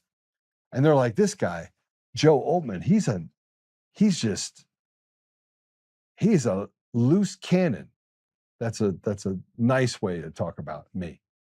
I mean, Peter Boyles hated me for 5 years until he sat down and talked to me. And yeah, were there things over the last 6 years that I regret saying? Yes. Yeah, maybe. No, actually, no. I don't regret how I felt at the moment that I'm out there saying that I'm ready to fight, because I'm ready to fight. Like you pushed the dog into the corner, and what do you expect me to do? Sit down? But they sued everyone that gave me a voice. And they sued them for defamation. They didn't defame anybody. They let me speak. It shouldn't even been a case where anybody settled with them for anything. Sidney Powell settled. Everybody settled. And now they took my attorneys away. So you got a judge, an advocate judge, who's done everything to try and step on the, not just put their finger on it, but step on the scales of justice, with a guy that by any other standard would already be in prison for treason and or something, sedition, for stealing elections. Like it wouldn't even be a thing. Don't worry about it. Trump's not going to win. I made sure of it. Oh, I didn't say that. Oh, by the way, those Facebook posts were all made up. Somebody impersonated me. His own words on December 11th, I think it was, 2020. Saying that I lied about the posts that he then had to admit were his. And let's not forget that every time Eric got out there, he just couldn't help himself. And here's the deal. At the end of the day, I didn't want any part of it. I still don't want any part of it. But here's what I do want. I want the voice of the people to be heard. I want to get to a place where we have free and fair elections. There's a hearing going on right now, and my local counsel, who now has to stay on, who the judge said, you sound like a competent attorney, you can go forward. While the other attorneys in our case for Gateway Pundit and everyone else are trying to bifurcate themselves and say, look, we're going to go sit over here. Oltmann can sit over here by himself. And I'm thinking to myself, well, that works for me. It's not going to work out so well for you. How are you going to get me to testify? And it's because these lawyers in that case are completely just brain dead with the idea that somewhere along the line that they can separate it. Had I not been and gone to the Lindell, had I not gone to his trial, it would have ended much different for Mike. 6 years. I'm the guy that everyone likes to hate. And you have people that say, well, you have this Trump-like feel. Look, I don't have the money that President Trump has. I've never asked for an audience for President Trump until recently. Until I said, finally, I said, you know what? I'm not sure that anyone understands all the details. And I sat down with David Clements and I'm like, listen, what do you think? And he goes, I think you'll be surprised just how much information President Trump has. I think you'll be surprised. I think you'll be surprised at how smart they are and what kind of information they'll be able to put together on the stealing of the elections across the country in all 50 states, using these machines, using mail-in ballots, using ranked choice voting, using these black boxes in order to put people in positions of trust and authority who have no business representing the people in our country. That's the reality. You got crimes are committed that they covered up. Remember that? Sexual crimes. Congress said, hey, we're going to let Epstein go out here, but we're not going to tell you about the improprieties inside of Congress by people in Congress on both sides of the aisle. I mean, it's a free-for-all. So as we sit here and we walk through the things we're going to talk about, President Trump talking about the things that happened in the election in New York, the communist, the DSA, the Democrat Socialists of America, and I've told you the Democrat Socialists of America and the CIA are synonymous with each other. The CIA is deeply embedded in every aspect of the way that we operate media, to the way we operate socials. It's all the same. There's no difference. But as we look at what President Trump's going to say, I'm so excited just to get the trial over with. I don't even care what the judge does at this point. I'm going to be able to speak at my own trial for defamation when the only people that maliciously prosecuted me were Eric Coomer and Eric Coomer's attorneys. And then they used the media as a beat stick, and they came down on me, and they came down on my family, and they made threats. And they're like, man, why doesn't this guy just step away? Why does he keep telling everybody to fight? Because it's our obligation, because all of the opportunity that I've been given, our children deserve it. And yet, what they tried in the poorest of communities first, they now are brought to the suburbs. And now the suburbs are just filled with crime. They're just absolutely just infested with it. And infested with judges who are activists in this activist judicial coup that we have going on right now, that has caused the entire country to be turned on its head and what can only be described as a sleeper cell asset push in 2020. And it's been going on ever since. But they were stealing elections for a decade before that. A decade before that. I want to play this. This is cut 3. This is President Trump commenting on the communist victories this week. Play it. Endorsement of Zohran Mamdani means more than the endorsement of Hakeem Jeffries.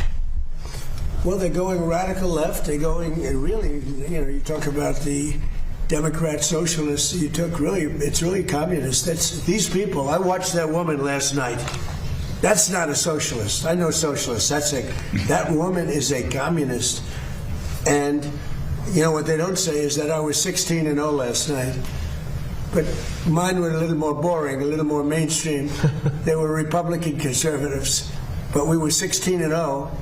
And if you look over the last 2.5 years, we're about 347 and just about 0. That's pretty good. But nobody writes that. But he picked 3. They won. They beat a guy named Dan Goldman, who's, a loser. He was one of my prosecutors, one of my many prosecutors that they used on me. Dan Goldman, not a good prosecutor, fortunately, but he's now looking for a job. I was very surprised to see, because he's a pretty liberal guy. When they go more liberal than Dan Goldman, they're really into Never Never Land. Does this tell you that the Democratic... He's basically saying he's waited and if you didn't read the top of it, go ahead and put it up if you would. I'll read this to you. But President Trump had a commentary at the very top of that video. So just pause the video and then show you the deal. But he said he's been waiting his entire life to take on this communist uprising. And he talked about the loser that was the prosecutor. And he said prosecutor in his case. Eric Coomer was the one that literally went down and testified in Georgia to put President Trump behind bars and to have him indicted in Georgia. You don't think that through all this that there's a reckoning coming? We know that a reckoning is coming. We know it's coming. I'm going to show you this. There it is. The communists are finally making their move. I've been waiting and preparing for this for a long time. It's easy to be a communist. All you have to do is say, I'll give you everything. But that means you're taking it from others that have earned it. Over thousands of years, the ideology has not worked once. The game is on. Enjoy watching President Donald J. Trump. Here's Mamdani that goes right into it and affects hardworking individuals that are out there by announcing that he's going to give to somebody else. He announced this. Go ahead and play it. New York, the Independent Rent Guidelines Board just froze the rent. That means if you're one of the more than 2 million New Yorkers who lives in a rent-stabilized apartment, your rent's going to be frozen next year.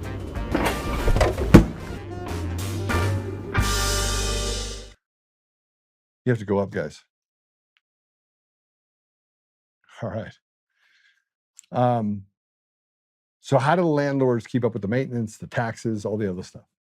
So they don't care because the system is designed so that those companies like Mamdani can swoop in and steal it. Take it from them. Remember, that's why you have property tax, because you're renting it from the government. You're renting your home from the government. So anytime you don't pay it, they're going to come take it from you.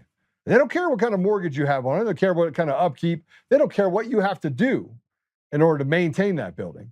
they're going to tell you that you can't charge them another dollar.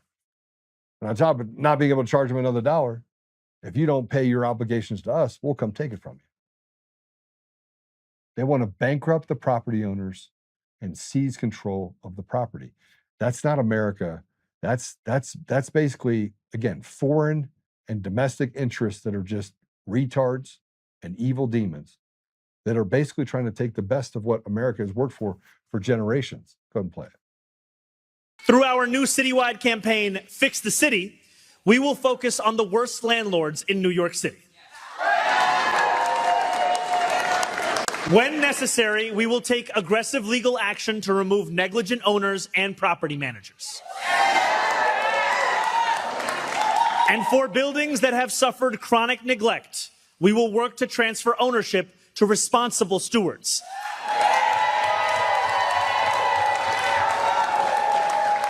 Stewards that include community land trusts, nonprofits,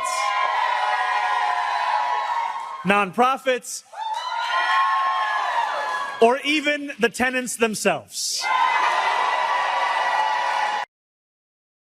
Stealing from people and giving it to other people. See, this isn't Robin Hood, though. When he talks about nonprofits, he talks about things like the DSA and nonprofits that have had money laundered to them for decades. See, they've been stealing elections at every level. Mamdani is not the person that should be sitting in that chair. The people of New York did not elect Mamdani. The people in New York did not speak. A fraudulent system designed to steal the voice of the people, enslave people. And then he says it right there. We're just going to take it away from you, slave. Hey, thanks for putting all your hard-earned dollars and time and effort into it, slave. We're going to give it to one of my friends, slave. And like most of the judges that are appointed by these radicals that were selected, not elected,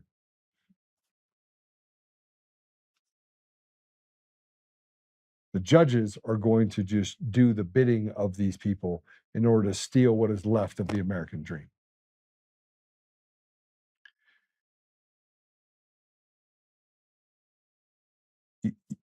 Private property has long been the kind of the cornerstone of owning your own private property.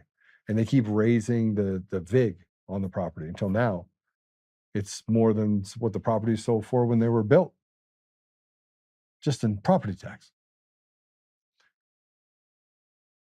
Here is something that happened. Attack on private property.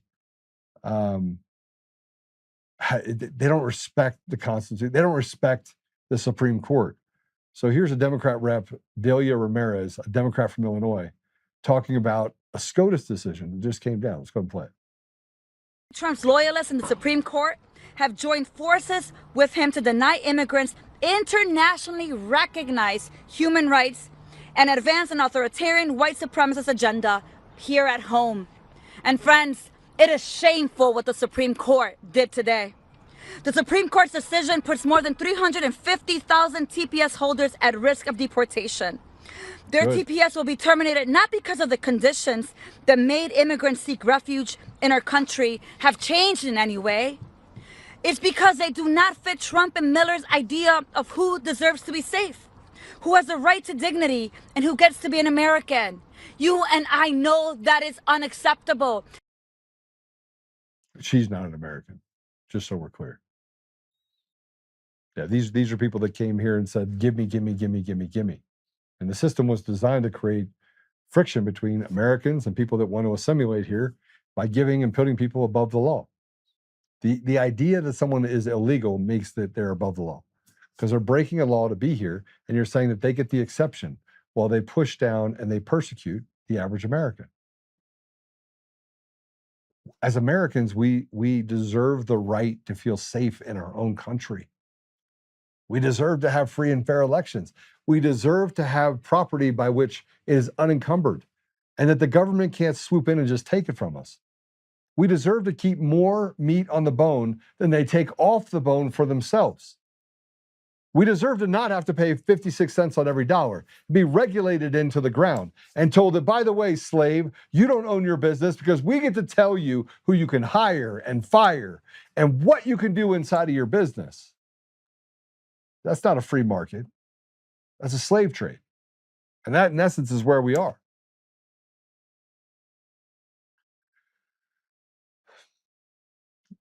I want to put this up here. This is... there's a pride march coming up in Washington, D.C. And here's one where they were debating a Christian and leftist, where the leftist then demanded, it's kind of a play on it. Let's go and play it. If you're a journalist, why do you not have a name? Where's your name badge? Where's any information? At least they told me who they were. You don't have any. So why should I have like a name badge? Yes, if you're a journalist, if you're any sort of publicist, that's news. That's literally the law. You have to have so that. Should people have IDs when they vote? Oh my God, I'm not doing this shit. I'm not. Yes. I mean, it's a good question, right? Go ahead. Tell me more about immigrants. Tell me more about immigrants. That's what you're gonna do. So people need journalist ID. Do we need voter ID? Let me know what you think in the comments below, and like and share this video if you find that pretty interesting. I want you to be aware of where we are. That everyone's talking about the stolen elections. Anyone that tells you the elections are good, they're lying. President Trump knows. Everyone knows. The DOJ knows. Everybody knows. The attorneys know. Coomer knows he's in trouble. He knows he's in trouble. And the people that are watching my show that give me the thumbs down, have their little buddies put their thumbs down, I don't care. The truth will set you free. I think you should turn state's evidence, go talk to President Trump and roll over on everybody else. Save yourself. I mean, Coomer, you're really good at saving yourself. Maybe if he rolls over, he can save himself. And, easy peasy. We're at this place right now where we're at odds with just basic dignity, how we treat Americans. Basic. It's the haves versus the have-nots. It's the take from one, hand it to the other, act like they're Robin Hood, when really they're just robbing the hood. That's the reality. They're stealing and taking what was never theirs to take. All right, let's look at some comments here for a minute. Notice how the Dems ignored the law. Yeah, they do. Will Trump Tower be the first building he takes? Probably. But there are no rules. It's a lawless society. We got judges doing whatever they want, making rulings that, frankly, are antithetical to being a good human. If you're in Denver, they have the America Fest or whatever that's going on this weekend. Nick Shirley is here. Laura Logan, I think, spoke earlier. Or she was speaking when we were on. Tina Peters will be there. So make it over there. I will not be there. I got a lot of other stuff to do, frankly. Apple Podcasts, Google Podcasts, Spotify, Pandora, iHeartRadio, TuneIn, and more. You can also see us on Roku. We've got a bunch of stuff that we're going to be doing and a bunch of changes coming that we've been just discussing with Peter and others. So remember, go give us a 5-star review, do all the fun stuff, be the ambassadors of truth, and let me know what you think. I really like to, Mamdani is a jihadist, not a socialist, sadly. I would agree with that. Yami, I would agree with that. All right, let's pray it out. By the way, I hope you guys have a great weekend. Lots of crazy stuff happening this weekend all over the country. To my buddy Mark, who's down in Dallas, I was going to get on a plane and come down there, but the stuff that happened, I will not be there. I'm going to take a rain check on it, but it'll be good to see you. Maybe I'll take a trip to Tennessee, tell you what we're doing. Yeah. To those of you that support Tina, keep supporting Tina. TinaPeters.us. Okay. Father God, thank you for the opportunity to be here today. We often say, Father, pray, stand, speak, act. Pray first. Bring it to you. Stand up. Speak the truth. And then act in that truth. We know that faith without works is dead. We know that the enemy of the people and the enemy of the bad people is the truth. We recognize that standing up does have a cost. And we recognize that not everyone has it in them to fight in this battle. Father, we are committed to doing what is necessary in order to get us to a place where we can protect and serve the people in our community, our country, and the world, to resist and push back and destroy the evil that has tried so many times to take over our communities and our country. Father, we ask you for guidance and wisdom. We ask you for stamina and courage. Father, we ask you to bless those that are in the fight and to put a special shield of protection over President Trump and many people in his cabinet who have done amazing things in order to get us to a place where we can even have this opportunity to save our nation. Help us, Father, that we may be righteous in the things that we do, but we may also be warriors and recognize that in war, a lot of bad things can happen, but we must destroy the evil that is trying to consume our country. Help us, Father, to be patient with each other, and help us that we may spend time in the Word, and that we may embrace each other as brothers and sisters and do what is necessary in order to renew the blessings that have been given to this country for so long. Father, I ask for these things humbly with gratitude in the name of Jesus Christ. Amen. All right. We will see you guys soon. Susan, good to see you. Jeff, good to see you. Chris, good to see you. Charlie, good to see you. Cammy, always good to see you. What did I miss at the very bottom? Frosty, good to see you. I haven't seen you in a bit, Frosty. Yeah, good stuff. Patrick, amen. Good to see you. All right. Remember, go hit that share button, do all that stuff, break the boundaries, and wait for next week. It's gonna be an explosive week. All right, take care.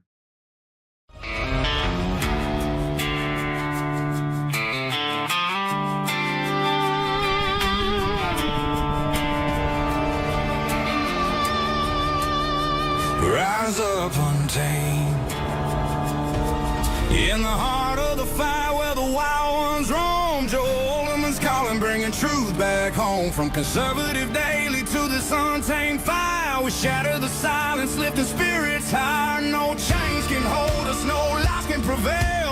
Authentic and fearless on this rugged trail. Patriots gather under stars and stripes. Untamed nation, igniting the night. Untamed nation, let the truth roll out in this land of the free. Standing proud from sea to shining sea, we won't back down. Catch the fire, wear the crown. Untamed nation, it's our battle song, motivating hearts where the brave belong. Yeah, untamed and wild, forever strong. Play it again all night long.